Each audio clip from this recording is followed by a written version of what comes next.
Sahabat Kebun Mas, ini ada sebuah cerita.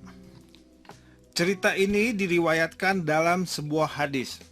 Hadis riwayat Bukhari Muslim. Dalam hadis tersebut diceritakan bahwa Nabi besar Muhammad SAW pernah meminta tolong seseorang, namanya Urwah.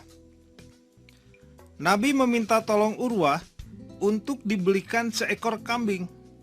Kemudian beliau berkata, "Hai Urwah, tolong belikan aku seekor kambing."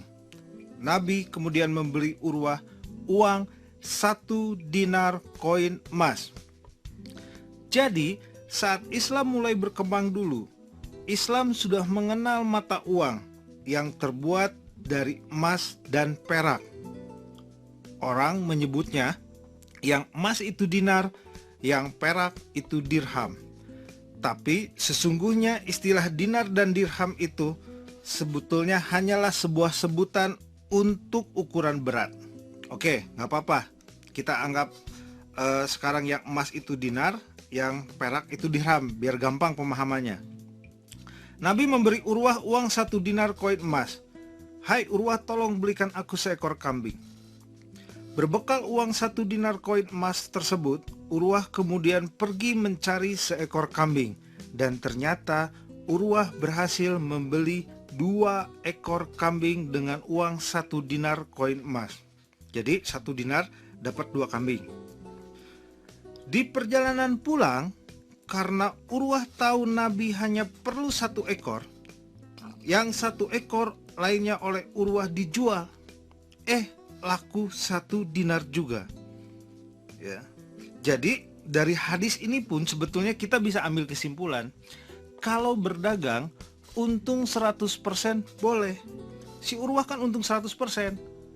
1 dinar dapat 2 kambing, dijual 1 kambing lagi, dapat 1 dinar. Jadi dapat 1 dinar, jadi dia untung 100%. Cuma bedanya Urwah ini sahabat Nabi.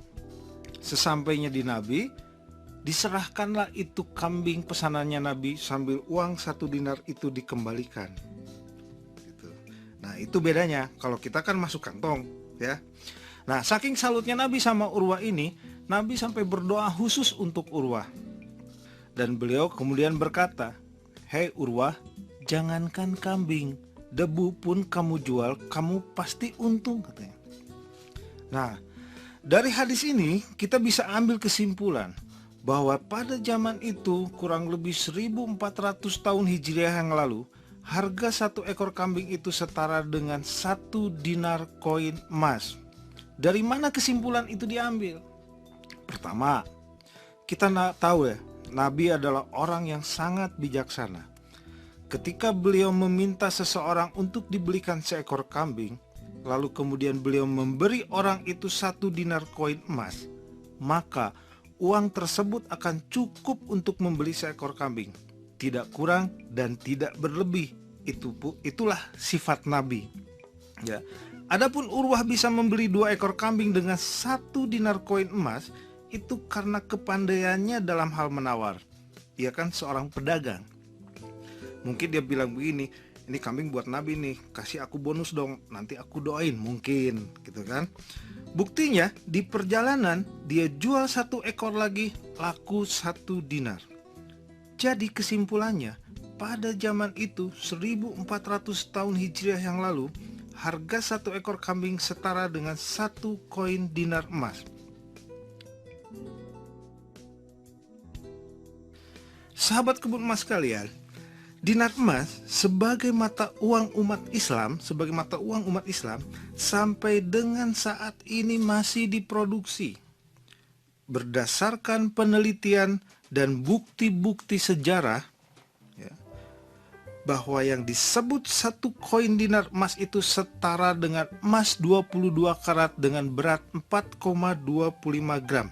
Itu ketentuannya berdasarkan bukti-bukti sejarah. Ya. Mata uang umat Islam ini tidak sama dengan rupiah atau dolar. Kalau rupiah dan dolar kan kalau nggak ada gambar Soekarno-Soeharto kan nggak sah. Nah tapi kalau dinar, selama memenuhi syarat-syarat dan syariat yang ada di dalam Islam, yang terpentingnya adalah terbuat dari emas 22 karat dengan berat 4,25 gram, itu sah.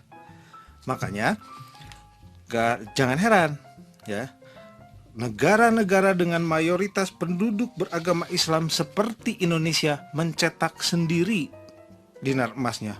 Boleh, selama itu memenuhi syarat dan syariat yang ditentukan. Ya, jangan heran kalau Anda akan menemukan emas buatan Indonesia yang diproduksi oleh PT Andam. Kalau Anda ke Malaysia, Anda juga akan menemukan emas buatan Malaysia. Saya bahkan pernah beli emas buatan Turki ketika saya ke Turki. Nah, pertanyaannya begini. Kalau saya punya dinar emas buatan Turki, Anda punya dinar emas buatan Antam. Kita tukeran, dipertukarkan. Mau nggak? Saya yakin mau. Kenapa? Karena nilainya sama. Terbuat dari emas dengan berat dan kadar yang sama. Coba kalau saya punya $50, Anda punya $50, saya punya Rp50. Mau nggak tukeran? Saya yakin tidak mau, ya kan? Sahabat kebun emas, pertanyaan berikutnya. Berapa harga satu koin dinar emas saat ini tahun 2012? Harga satu koin dinar emas saat ini tahun 2012 saat saya merekam video ini adalah 2,2 juta rupiah. Pertanyaan berikutnya, berapa harga seekor kambing sekarang? Silahkan selesai menyaksikan ini Anda lihat tuh, tanya ke tukang kambing berapa. Saya yakin seputar 1,8, 1,9 sampai 2 juta rupiah. Subhanallah. Dari sejak zaman Nabi 1400 tahun Hijriah yang lalu sampai dengan hari ini zaman internet, harga satu ekor kambing tetap 1 dinar koin emas. Mungkin ada yang tanya, Pak, kemarin saya beli kambing harganya 1 juta. Saya yakin itu kambing yang kecil, ya. Memang tidak yang besar juga. Kalau yang besar banget bisa 4 sampai 5 juta. Ya, tapi kalau kambing yang sedang-sedang saja gitu, itu ya harganya sekitar sekarang sekitar 1,8, 1,9 sampai 2 jutaan lah. Ya. Atau dengan kata lain begini, dari zaman Nabi 1400 tahun Hijrah yang lalu sampai dengan hari ini, satu koin dinar emas masih cukup untuk membeli seekor kambing yang layak. Masih cukup. Subhanallah. Sebuah data, sebuah fakta yang tidak bisa kita bantah. Ya, mau diadu sama profesor manapun juga ayo. Ya. Nah, saya teringat tahun 1970. Ketika itu saya masih kecil. Saya ngantar ayah saya beli kambing buat lebaran haji. Ya. Saat itu harga kambing Rp7.000. Coba sekarang Anda punya uang 7.000, boro-boro beli kambing, sate kambing saja tidak cukup. Tapi satu koin dinar emas tahun 70 itu Rp9.000. Kalau Anda masih punya satu koin dinar emas yang dibeli tahun 70, hari ini 2012, itu koin dinar emas masih bisa beli kambing yang layak. Itu luar biasa sekali. Luar biasa dan subhanallah ya, tidak pernah terbayangkan sebelumnya oleh kita. Ongkos naik haji. Kalau kita ukur pakai uang rupiah, ongkos naik haji itu tiap tahun naik. Tapi coba ukurnya sama emas. Setiap tahun ongkos naik haji itu kalau diukur sama emas turun jumlah emasnya. Tahun 2010 ongkos naik haji itu setara dengan 100 gram. Tahun 2011 ongkos naik haji itu setara dengan 85 gram. Saat ini ongkos naik haji itu cuma 70 sampai 75 gram. Jadi kalau mau naik haji, buat naik haji, nabungnya di emas yang paling pas. Nah, dari cerita ini, dari hadis tadi ya, saya bisa ambil satu kesimpulan yang kedua, bahwa emas itu zero inflasi, inflasinya 0. Ya, apa artinya? Nah, begini sahabat kebun emas kalian, kalau Anda pegang emas, kalau saya pegang emas, ya, kemudian harga emas turun, sesungguhnya kita itu tidak pernah rugi. Kenapa? Karena tidak pernah tuh satu koin dinar emas jadi tinggal sepotong kambing. Nah, tapi Begitupun kalau harga emas itu naik. Jangan senang dulu, karena sesungguhnya kita itu tidak pernah untung. Kenapa? Karena tidak pernah terjadi satu koin dinar emas itu bisa beli 5-7 ekor kambing. Tetap satu. Itulah faktanya. Jadi pengertian emas zero inflasi itu adalah kalau kita pegang emas, kalau harga emas itu turun sesungguhnya kita itu tidak pernah rugi. Tapi kalaupun harga emas naik, kita juga sebetulnya tidak pernah untung. Nah, terus ada pertanyaan begini, terus ngapain dong Pak beli emas, pegang emas? Mendingan beli deposito, mendingan pegang deposito, ada untungnya tiap bulan dikasih bunga. Nah, saya cuma senyum saja gitu kalau ada pertanyaan seperti itu. Kenapa? Begini ya, bunga deposito ya, menutupi penurunan nilai uang karena inflasinya saja itu tidak cukup. Buktinya apa? Ya coba lah uang 7.000 itu didepositokan yang beli kambing tahun 70. Bunga berbunga, bunganya nggak usah diambil. Sampai sekarang itu nggak mungkin bisa mencapai nilai 2 juta. Ya. Nah, terus ada juga pertanyaan yang sering dilontarkan seperti ini. Kalau begitu, kapan Pak saat yang paling tepat untuk membeli emas? Wah, saya paling senang sama pertanyaan itu. Saat yang paling tepat untuk membeli emas adalah saat kita punya uang, nggak ada lagi, ya ngapain dipikirin emas lagi turun, emas lagi naik, orang dia itu zero kok inflasinya, ya. Jadi kalau emas naik, semua komoditas akan ikut naik. Sederhana sekali. Misalnya begini, ada sebuah cerita, bukan cerita, ada yang masuk ke saya gitu, ya, sebuah analisa, dan memang saya belum pernah tes, tapi saya yakin itu benar. Jadi ada pernyataan begini, katanya kalau harga minyak mentah dunia, ini minyak mentah nih ya, kan suka dibelinya pakai dolar, 1 barel itu $100 gitu ya.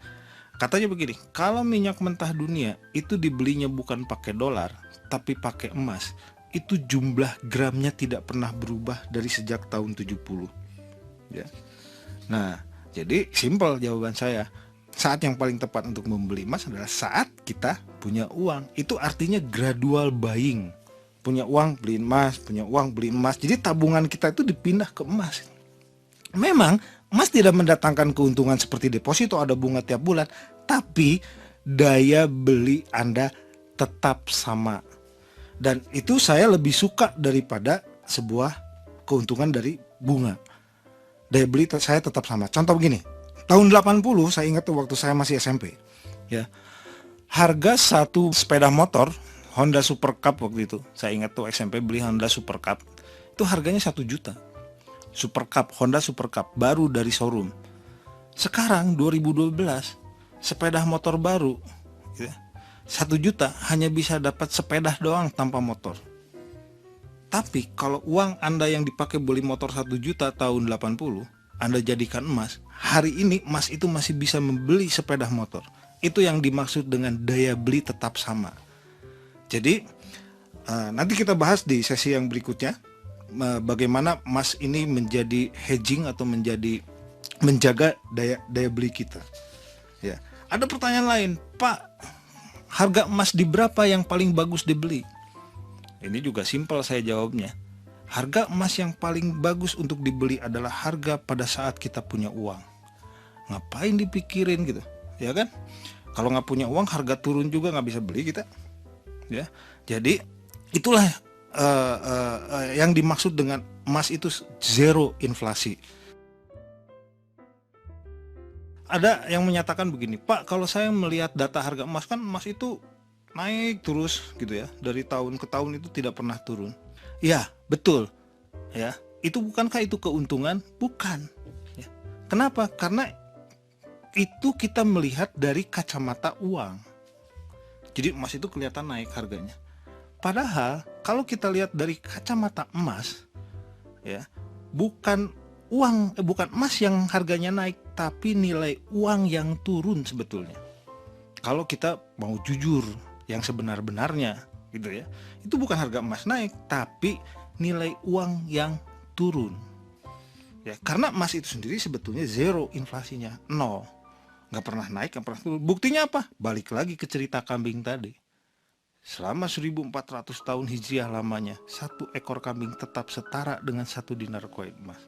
Artinya daya beli kita tetap sama.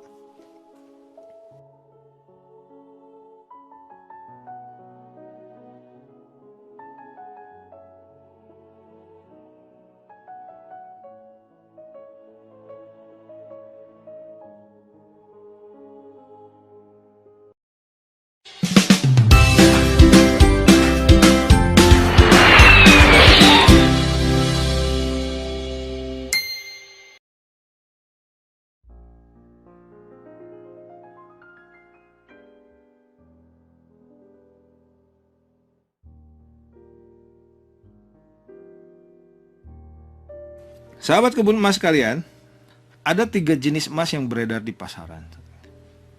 Yang pertama, ada emas dalam bentuk perhiasan. Ini yang paling disukai sama istri-istri, ibu-ibu. Emas dalam bentuk perhiasan itu hampir tidak ada yang 24 karat emas murni. Kenapa? Karena emas murni tidak bagus untuk dibuat perhiasan. Emas itu logam yang sangat lembek. Ya, jadi kalau emas batangan, emas murni 24 karat, itu dibanting dia tidak akan pecah, tapi penyok. Oleh karena itu, kalau dibuat perhiasan malah jadi nggak bagus. Apalagi kalau perhiasannya rumit, perhiasan itu jadi cepat bengkok. Oleh karena itu, para pengrajin perhiasan ketika dia akan membuat perhiasan mencampur emas murni itu dengan logam lain.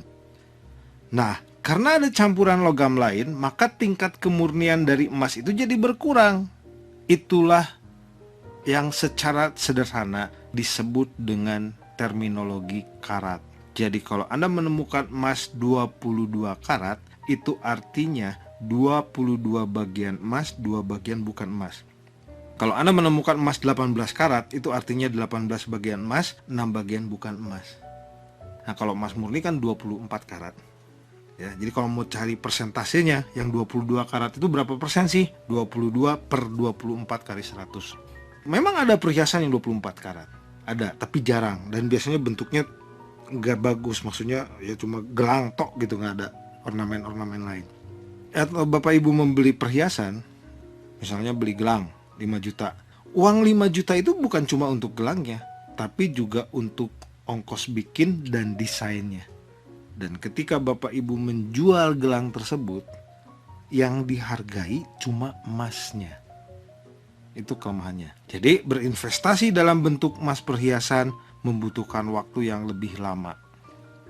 Cuman keuntungannya punya nilai intristik, bisa dipakai.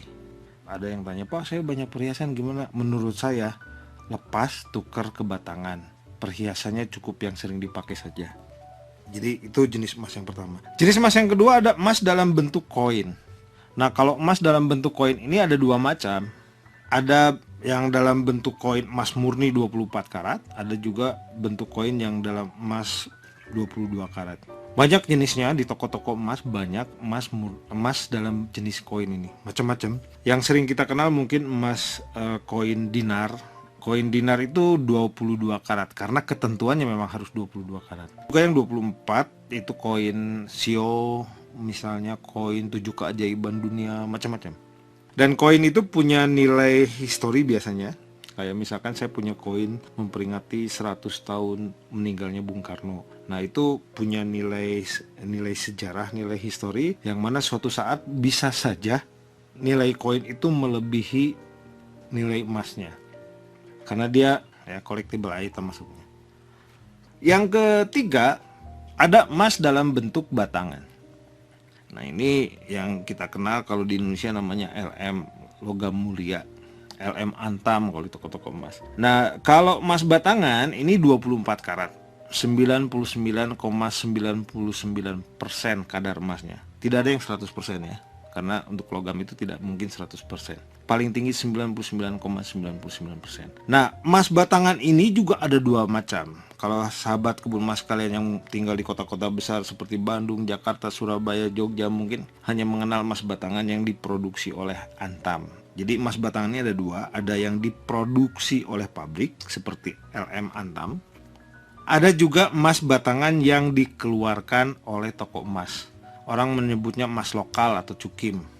Nah, kalau emas lokal ini biasanya bentuknya nggak serapi emas Antam. Jadi emas lokal ini kadang-kadang bentuknya kayak kerikil. Walaupun dicetak, cetakannya juga tidak sehalus atau sebagus emas batangan pabrik yang dikeluarkan oleh Antam.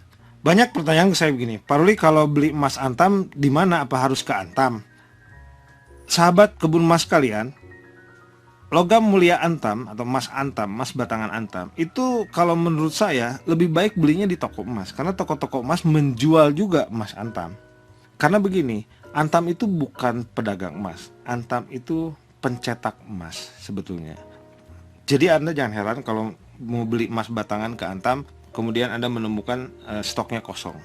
Jadi begini sahabat kebun emas kalian, saya lebih menyarankan Anda untuk membeli emas itu justru di toko emas.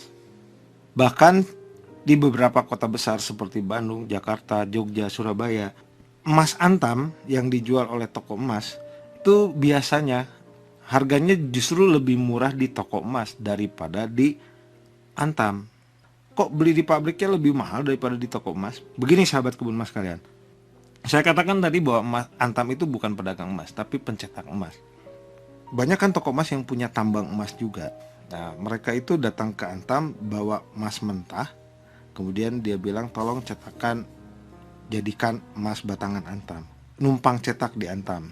Dia cuma bayar ongkos cetaknya. Jadi kalau dia bisa dapetin emas mentahnya itu lebih murah, maka dia bisa jual juga emas batangannya itu lebih murah juga daripada di Antam. Kalau sudah masuk ke Antam dimurnikan 24 karat, hasilnya sama. Nggak ada merek tokonya ya, Antam di situ. Jadi jangan heran kalau Anda ke Antam, Anda akan menemukan stok emas Antam itu kosong. Malah Anda bisa dapat emas batangan itu di toko emas. Kenapa? Karena Antam ordernya penuh oleh orderan toko emas. Jadi lebih mudah menemukan emas batangan itu di toko emas daripada di Antamnya. Jadi menurut saya lebih baik Anda cari emas Antam itu justru bukan di Antam tapi di toko emas. Emas lokal dengan emas Antam menurut saya sama saja. Emas yang dibuat oleh toko emas sendiri kan ada ya, yang nggak ada mereknya, nggak ada sertifikatnya. Itu menurut saya sama saja. Yang penting emas. Bahkan kalau sahabat-sahabat saya kayak di Jogja gitu lebih seneng emas lokal, jatuhnya lebih murah. Ya oke, yang penting emas kalau buat saya. Nah, emas batangan ini banyak dijual di toko-toko emas dengan ukuran yang beragam, mulai dari 1 gram sampai dengan 1 kilo. Nah, kalau emas Antam biasanya dilengkapi dengan sertifikat. Ada sertifikatnya ya yang menyatakan tingkat kemurnian dari emas itu. Ingat ya, hukum perdata emas itu sederhana sekali. Bunyinya begini, siapa yang pegang, siapa yang bawa, dialah yang punya.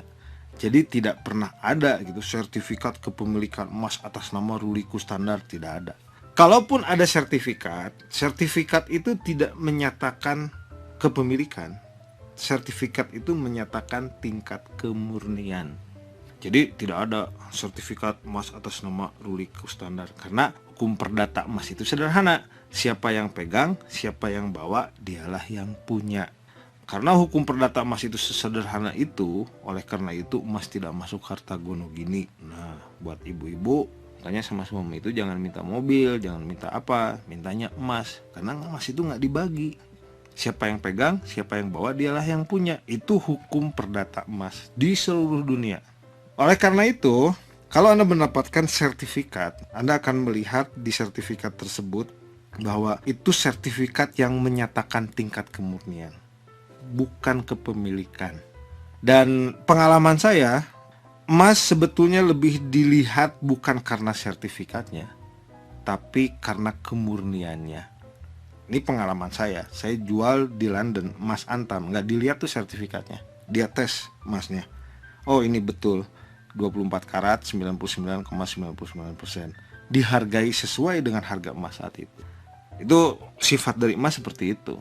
Pak, saya nggak bisa jual di sini karena nggak ada sertifikatnya. Cari toko emas lain, pasti bisa. Ketika saya jual, ada toko emas yang nggak mau terima, saya pindah lagi aja ke toko emas lain di London itu loh, bukan di Indonesia, apalagi di Indonesia. Jadi inilah hebatnya emas, universal currency kalau menurut saya. Saya selalu bawa di dompet, makanya kalau ke luar negeri itu saya tambahin jadi 2 atau 3 batang, simpen di dompet, nggak ada masalah. Masuk ke X-ray gitu nggak ada masalah, nggak pernah saya suruh bongkar, dilihat ini apa, enggak. Ya tapi nggak boleh banyak-banyak kalau ke luar negeri. Kalau dalam negeri sih saya pernah bawa sampai 4 kilo nggak ada masalah. Tunjukin aja ini emas, nggak ada masalah. Ya, tapi kalau ke luar negeri Anda tidak boleh bawa melebihi 10.000 US dollar. Itu ketentuan internasional. Ya cukuplah 2 batang, 25 graman. Itu luar biasanya dari emas. Sahabat kebun emas kalian, sekali lagi seperti saya bilang tadi bahwa mau yang lokal, mau yang antam, no problem ya. Menurut saya yang penting beli emas. Jadikan emas sebagai sarana untuk hedging Anda, investasi Anda. Dan emas ini bukan sarana untuk mencari keuntungan. Jadi pisahkan antara trading dengan investasi. Saya ingin masyarakat itu lebih teredukasi dengan emas, bukan untuk tradingnya, tapi mengambil manfaatnya dari emas. Mulailah membeli emas dari yang sekecil-kecilnya gitu, semampunya, jangan dipaksakan. Investasi jangan pernah dipaksa. Jangan memaksakan diri untuk wah saya harus target, enggak. Santai aja, nanti juga Anda kaget sendiri. Makanya saya bilang tadi, kalau misalnya Anda mau mulai membeli emas, mulailah dengan cara yang, kalau Anda tidak mau pakai cicilan atau sebagainya, mulailah dengan cara yang paling sederhana. Punya uang beliin emas, punya uang beliin emas. Itu artinya gradual buying. Paling safe itu gradual buying. Gak perlu nafsu ya. Ingat, investasi itu gak boleh emosional. Investasi itu harus rasional. Kalau ada pertanyaan begini, Pak, bagaimana dengan konsep emas yang beli emas, gadain, nanti punya uang, beliin lagi emas, gadain lagi. Nah, itu konsep kebun emas yang pertama. Memang seperti itu. Dan memang saat itu ketika konsep itu diluncurkan tahun 2007, hanya itulah yang bisa dilakukan gitu untuk meleverage kepemilikan emas kita. Nah, kemudian kan bergeser. Ada konsep namanya beli gadai. Itu saya yang buat. Tapi tujuan beli gadai itu sebenarnya untuk membeli masa yang akan datang. Karena waktu itu, saat itu belum ada yang namanya cicilan emas. Jadi untuk menyiasati bagaimana caranya, seperti contoh yang pernah saya sebutkan tadi, untuk sekolah anak 5 tahun yang akan datang, saya butuh 200 gram emas. Gimana caranya saya bisa memiliki emas yang 200 gram itu sekarang, bukan 2 tahun lagi, bukan 3 tahun lagi. Pakai yang namanya konsep beli gadai. Jadi konsep beli gadai itu saya yang menciptakannya.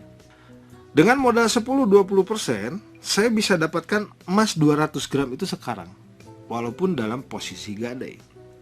Nah, kemudian setiap bulan saya menyisihkan 2 kali biaya titip, dimana ketika gadai itu jatuh tempo, saya bayar biaya titipnya, kemudian saya kurangi pokoknya. Sama seperti yang saya terangkan tadi. Kalau itu saya lakukan terus, ya, selama 3-4 tahun, maka emas itu akan menjadi milik saya. Jadi konsep beli gadai itu saya ciptakan untuk menyiasati kalau saya ingin membeli emas dengan harga saat ini untuk tujuan tertentu di masa yang akan datang, seperti contoh sekolah tadi. Tujuannya itu emas harus dikuasai, artinya dikurangi pokoknya. Mau emas naik kayak apapun, saya tidak tertarik untuk menambah hutangnya. Nah, sayang konsep ini diselewengkan. Pada tahun 2011, kebun emas itu meledak. Kemudian mulailah muncul follower-follower yang juga berbicara tentang emas. Saya sih seneng gitu ya, karena makin banyak orang yang mengedukasi masyarakat tentang emas. Cuma sayangnya konsep beli gadai ini dipakai untuk unsur spekulasi. Punya uang, beli gadai, emasnya naik, diambil keuntungannya. Padahal gadai itu kan cuma 4 bulan. Dan dalam ukuran waktu 4 bulan itu belum tentu emas naik. Ini malah 4 bulan ini dipakai untuk bermain. Mungkin untung, tapi mungkin juga, sangat mungkin juga untuk rugi. Konsep yang bisa dipakai untuk spekulasi, yang kemudian saya berunding dengan salah satu bank syariah untuk menciptakan konsep baru yang disebut dengan cicilan emas. Membeli emas dengan cara mencicil. Nah, mulailah keluar produk tahun 2011 itu yang disebut dengan cicilan emas di salah satu bank syariah. Nah, sebetulnya konsep cicilan emas itu adalah beli gadai yang diangsur, tapi sekarang dengan konsep cicilan emas diangsurnya per bulan. bukan per 4 bulan kalau pakai gadai. Nah, akhirnya saya lebih menyarankan teman-teman untuk mengambil konsep cicilan emas ini. Kenapa? Karena ini konsep luar biasa, Pak. Kita membeli masa depan gitu. Masa depan kita beli sekarang. Alat ukurnya emas, buat sekolah anak, buat pensiun. Jadi konsep cicilan emas itu menurut saya luar biasa manfaatnya untuk masyarakat. Itulah kalau mau cerita dari mulai awalnya kebun emas yang digadein, tambahin lagi uang, beliin lagi emas, nanti punya uang gadein lagi. Nah, itu kemudian bermutasi menjadi beli gadai. Nah, kemudian beli gadai ini bermutasi jadi cicilan emas. Itulah sahabat kebun emas kalian, mudah-mudahan video tutorial kebun emas ini bisa bermanfaat bagi kita bersama. Dan mari kita kembali ke emas, mari kita menabung ke emas ya. Jangan simpan lama-lama uang Anda di bank. Kalau Anda punya proyeksi tabungan 3-4 tahun ke depan, konversikan tabungan Anda itu emas. Oke, sahabat kebun emas kalian, mudah-mudahan bermanfaat. Terima kasih. Assalamualaikum warahmatullahi wabarakatuh.